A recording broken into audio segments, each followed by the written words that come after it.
Hello friends, मैं विकास कुमार और आप सभी का स्किल इंडिया के यूट्यूब चैनल पर स्वागत है। फ्रेंड्स, जो आज का हमारा इलेक्ट्रीशियन सेमेस्टर 3 है, जिसमें हम मॉड्यूल 5 में अल्टरनेटर के बारे में हम पढ़ेंगे। तो चलिए देखते हैं कि जो अल्टरनेटर दिया हुआ है क्वेश्चन, उससे हम सॉल्व करते हैं और समझने का भी प्रयास करते हैं। तो जो पहला क्वेश्चन है कि एक आदर्श अल्टरनेटर में ईएमएफ प्रति फेज की गणना करने के लिए किस सूत्र का उपयोग किया जाता है। तो जो आइडियल अल्टरनेटर होता है, इसमें डिस्ट्रीब्यूशन फैक्टर और पिच फैक्टर, जब ये यूनिटी होगा, यूनिटी का तात्पर्य ये है कि अगर ये एक होगा तो जो फार्मूला होता है वो होता है 4.445 FT, यानी option number D is right answer. यहाँ पर जो एफ है वो है हमारा फ्रिक्वेंसी, जबकि टी है नंबर ऑफ टर्न, कंडक्टर का नंबर ऑफ टर्न है, यानी option number D is right answer. Next question है कि अल्टरनेटर में प्रेरित ईएमएफ की दिशा खोजने के लिए किस नियम का उपयोग किया जाता है, चाहे अल्टरनेटर हो या फिर जनरेटर। दोनों में हम फ्लेमिंग के दाएं हाथ के नियम का उपयोग करते हैं, यानी option number D is right answer कि फ्लेमिंग के दाहिने हाथ का नियम हम यूज करते हैं अल्टरनेटर और जनरेटर में ईएमएफ की दिशा खोजने के लिए। नेक्स्ट क्वेश्चन है कि अल्टरनेटर के भाग का नाम क्या है। तो ये जो दिख रहा है ये अल्टरनेटर है, जिसे हम रोटर भी कहते हैं। तो रोटर दो टाइप का होता है, जो ये देख रहे हैं आप, ये पोल है, और ये जो पार्ट देख रहे हैं ये होता है, ये कोर दिया हुआ है, ये कोर दिया हुआ है। तो ये हमारा रोटर है। रोटर भी दो टाइप का होता है साइज के अनुसार। अगर ये व्यास कम होता और लंबाई ज़्यादा होता तो इसे बोलते हम सिलेंड्रिकल रोटर, जबकि ये व्यास ज़्यादा होता और लंबाई इसका कम होता तो इसे बोलते सेलिएंट रोटर, सेलिएंट रोटर। तो यहाँ पर व्यास ज़्यादा दिया हुआ है और लंबाई इसका कम दिया हुआ है। ये सॉफ्ट है, ये जो आप देख रहे हैं ये सॉफ्ट है। तो ये जो रोटर है इसे हम बोलते हैं सेलिएंट पोल रोटर, यानी option number C is right answer. जो सिलेंड्रिकल होता है इसमें व्यास कम और लंबाई ज़्यादा होता है, जबकि सेलिएंट रोटर का जो आरपीएम होता है 375 से 1000 आरपीएम तक होता है, जबकि सिलेंड्रिकल जो होता है उसमें 1000 से 3000 आरपीएम तक होता है, यानी पोल के अनुसार भी हमारा आरपीएम होता है, यानी C is right answer. Next question है कि अल्टरनेटर के ईएमएफ समीकरण की गणना करने का सूत्र क्या होता है। तो अल्टरनेटर में ईएमएफ समीकरण की गणना करने का सूत्र होता है 4.44 गुणे केडी, यानी डिस्ट्रीब्यूशन फैक्टर केसी फाई एफ टी, ये होता है हमारा सूत्र, यानी जो ऑप्शन है डी इज राइट आंसर हो जाएगा कि 4.44 केडी केसी एफ टी 5 यानी option number C is right answer. Next question है कि अल्टरनेटर को कैसे रेटेड किया जाता है। जो अल्टरनेटर होता है उसको जो रेटिंग होता है केवीए में होता है, किलो वोल्ट एम्पियर, यानी option number A is right answer. Next question है अल्टरनेटर में प्रतिशत वोल्टेज की विनिमय गणना करने के लिए किस सूत्र का उपयोग किया जाता है। तो सूत्र होता है हमारा ऑप्शन नंबर बी हो जाएगा कि पहले no load voltage minus full load voltage बटे के फुल लोड वोल्टेज गुणे 100। यही हमारा अल्टरनेटर में वोल्टेज रेगुलेशन जो होता है उसका परसेंटेज का सूत्र यही होता है। Option number B is right answer. Next question है कि 1000 आरपीएम पर 6 पोल ध्रुवों वाले, मतलब कि 6 ध्रुवों वाले एक अल्टरनेटर की आपूर्ति आवृत्ति क्या होगी। तो एक फार्मूला होता है आरपीएम इक्वल टू 120 गुणे फ्रीक्वेंसी अपॉन पोल, यानी कि यहाँ पर आरपीएम हमारा 1000 दिया हुआ है और 120 और फ्रीक्वेंसी जबकि हमें निकालना है, यानी फ्रीक्वेंसी हमें निकालना है, और पोल 6 दिया हुआ है। जब 6 का इसमें भागा करेंगे 20 बार जाएगा 120 में, और 1 जीरो से 1 जीरो कटा। अब 100 को जब हम 2 से डिवाइड करेंगे तो फ्रीक्वेंसी आएगा हमारा 50 हर्ट्ज। यानी कि option number C is right answer, 50 hertz. Option number C is right answer. Next question है कि 50 हर्ट्ज की आवृत्ति पर 2 ध्रुवों वाले अल्टरनेटर की गति गणना करें। मतलब कि आरपीएम पूछ रहा है। आरपीएम इक्वल टू 120 गुणे फ्रीक्वेंसी अपॉन पोल। तो 120 फ्रीक्वेंसी दिया है 50 और पोल दिया हुआ है 2। जब इसका हम डिवाइड करेंगे 2 से तो 60 वेरी में जाएगा। तो 60 गुणे 50, यानी कि जब 60 का 50 में हम मल्टीप्लाई करेंगे तो 3000 आरपीएम आएगा। यानी option number C is right answer. Next question है कि 2 अल्टरनेटर के समांतर संचालन के डार्क लैंप विधि में लैंप की किस स्थिति में बुझ जाती है। तो जो लैंप होता है, एक तो होता है ग्रिड, एक होता है जनरेटर। तो ग्रिड का तात्पर्य ये हुआ कि हम सप्लाई जहाँ से लिए हैं, और जनरेटर का तात्पर्य है कि इस पर हमें सप्लाई देना है। यानी 2 फेज होता है, इनके बीच एक लैंप लगा होता है।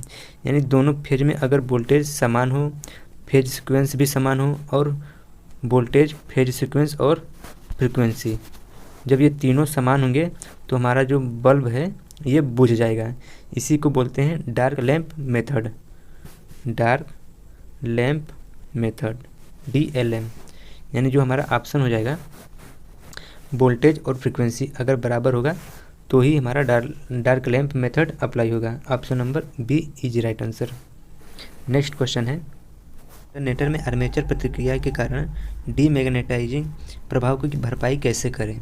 यानी कि जो आर्मेचर में रिएक्शन हो रहा है, इसमें डीमैग्नेटाइजिंग की भरपाई कैसे करें। मतलब कि जो हमारा फील्ड होता है, अगर उसकी हम एक्साइटेशन करंट अगर बढ़ा दें तो जो डीमैग्नेटाइजिंग प्रक्रिया है वो समाप्त हो जाएगी। यानी option number C is right answer. मतलब कि फील्ड उत्तेजना धारा में वृद्धि होगा तो इसमें जो डीमैग्नेटाइजिंग प्रभाव होगा वो कम हो जाएगा।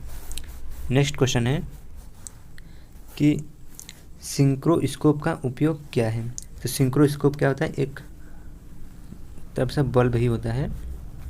जब गति समान हो जाए, मतलब सिंक्रो स्पीड से चलने लगे, सिंक्रोनस स्पीड से, तो वहाँ पर जो एक बल्ब लगा रहता है वो हमें संकेत देने लगता है। यानी option number D is right answer. मतलब समानता के लिए सही तुरंत संकेत दे। नेक्स्ट क्वेश्चन है कि अल्टरनेटर के रोटर को डीसी प्रदान करने वाले उपकरण का नाम क्या है। तो जो अल्टरनेटर होता है उसमें एक डीसी मतलब शंट जनरेटर लगा रहता है। ये एक्साइट मतलब कि जो फील्ड होता है अल्टरनेटर का, उसको एक्साइट करने के लिए हम शंट जनरेटर का उपयोग करते हैं। यानी कि ऑप्शन नंबर ए हो जाएगा कि एक्साइटर के लिए हम यूज करते हैं। यानी जो ऑप्शन हो जाएगा A is right answer, exciter. Next question है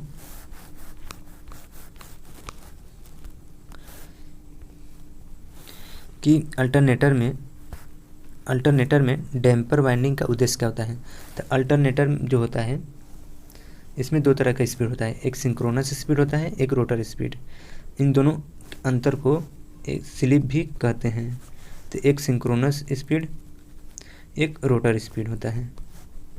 जब इसमें लोड अचानक बढ़ने लगता है या फिर अचानक घटने लगता है तो इन सिंक्रोनस स्पीड और रोटर स्पीड में अचानक वेरिएशन उत्पन्न हो जाता है।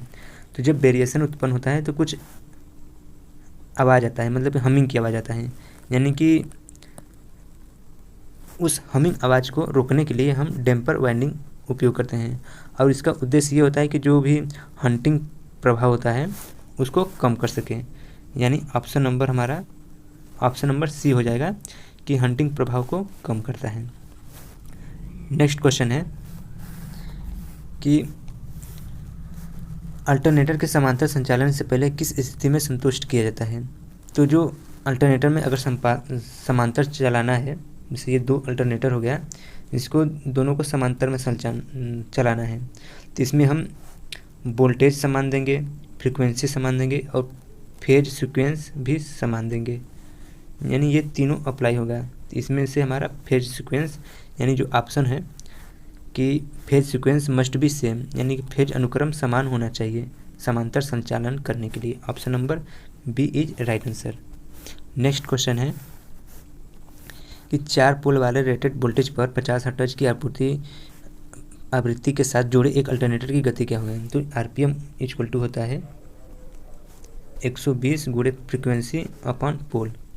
तो 120 गिवेन है, फ्रीक्वेंसी 50 है और पोल हमारा 4 दिया हुआ है। जब इसमें 4 का 120 में डिवाइड करेंगे तो 30 बार जाएगा।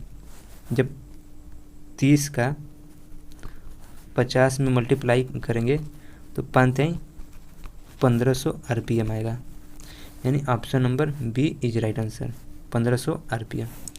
नेक्स्ट क्वेश्चन है कि 2 अल्टरनेटर के समांतर होने के दौरान 2 लैंप किस हालत में जलते हैं और एक लैंप बुझ जाता है। मतलब इसे बोलते हैं dark and bright lamp method. Dark and bright lamp method में क्या होता है कि एक बल्ब जलेगा और एक बल्ब बुझ जाएगा। अगर ये फ्रीक्वेंसी और वोल्टेज या फिर फेज सीक्वेंस, अगर ये फ्रीक्वेंसी वोल्टेज और फेज सीक्वेंस तीनों समान होंगे तभी यह नियम लागू होगा, यानी ऑप्शन नंबर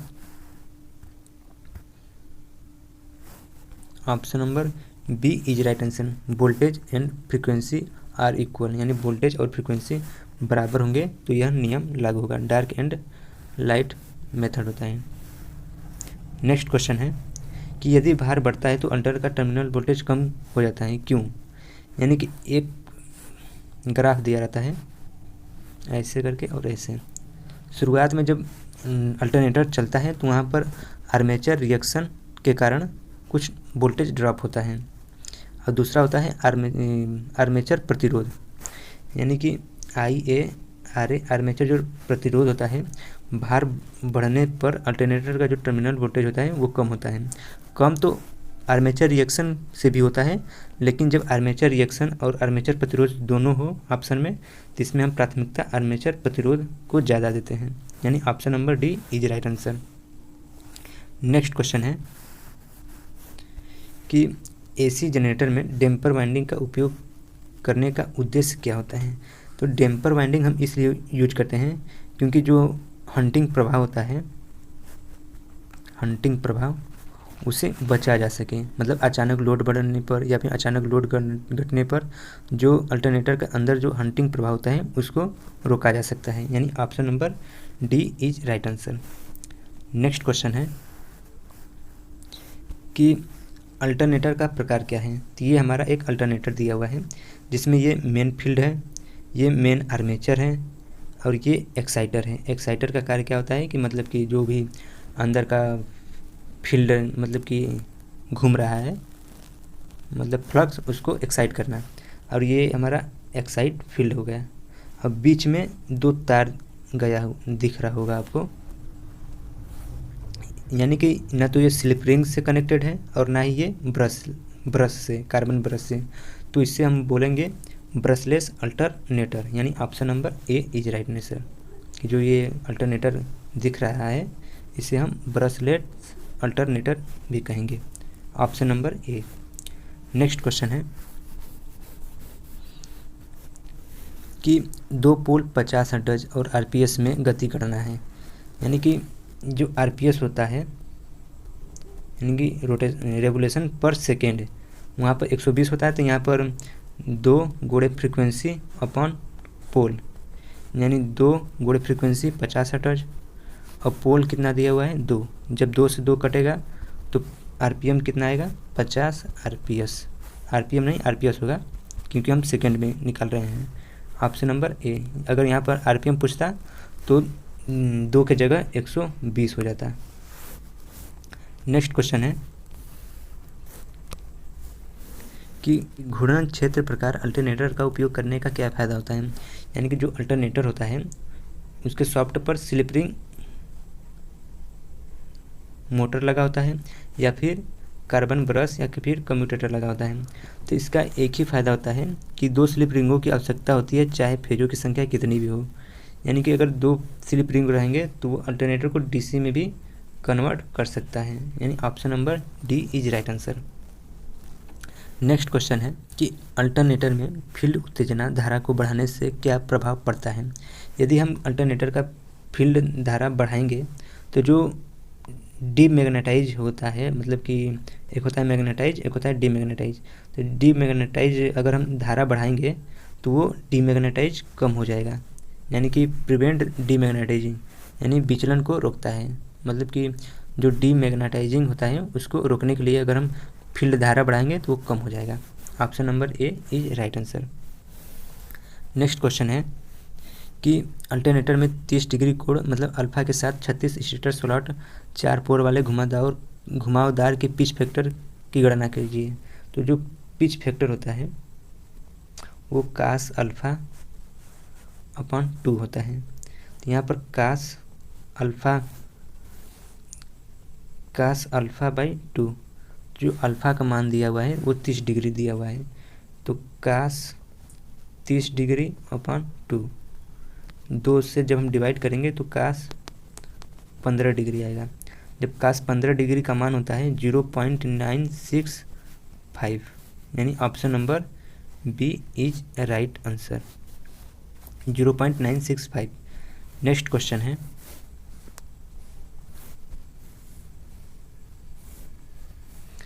क्वेश्चन है कि अल्टरनेटर में हंटिंग प्रभाव का कारण क्या होता है।